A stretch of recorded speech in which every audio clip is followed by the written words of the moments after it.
বিলুপ্ত না করে র্যাপিড অ্যাকশন ব্যাটালিয়ন র্যাবকে নতুন নাম এবং নতুন পোশাক দেওয়ার চিন্তা করা হচ্ছে বলে জানিয়েছেন স্বরাষ্ট্র উপদেষ্টা লেফটেন্যান্ট জেনারেল অবসরপ্রাপ্ত জাহাঙ্গীর আলম চৌধুরী। আজ সচিবালয়ে আইন শৃঙ্খলা সংক্রান্ত উপদেষ্টা কমিটির বৈঠক শেষে সাংবাদিকদের তিনি একথা জানান। কিশোর গ্যাং এবং ছিনতাই রাজধানীতে অনেকটাই কমেছে দাবি করে স্বরাষ্ট্র উপদেষ্টা বলেন, বিভিন্ন মহলের দাবি পূরণের কর্মসূচির কারণে আইন শৃঙ্খলা বাহিনীর রুটিন দায়িত্ব পালন দুরূহ হয়ে উঠেছে।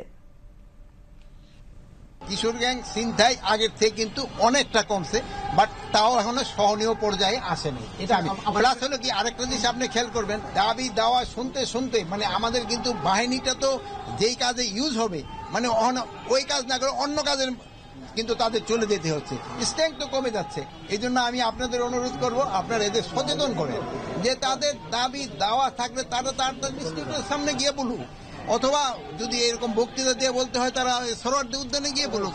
বাট তারা জনগণকে ভোগান্তি করবে, এই রাস্তাঘাট বন্ধ করে জনভোগান্তি তো কেউ চায়। র্যাব নিয়ে আলোচনা হয়েছে এবং এইটার ব্যাপারে আমরা একটা প্রপোজাল পাঠিয়েছি, মানে একটা আইডিয়া দেওয়া হয়েছে একটা নাম এবং ড্রেসের ক্ষেত্রে আমরা আগামী সবাই, যেহেতু সবাই এটা নিয়ে একটু চিন্তা ভাবনা করতে হবে তারপরে আগামী সবাই এটা সিদ্ধান্ত, মানে সেই সিদ্ধান্তটা কি মানে র্যাবের বাহিনীটাকে নতুন করে গঠন, এইটা দরকার হলে নতুন করে গঠন করা হবে।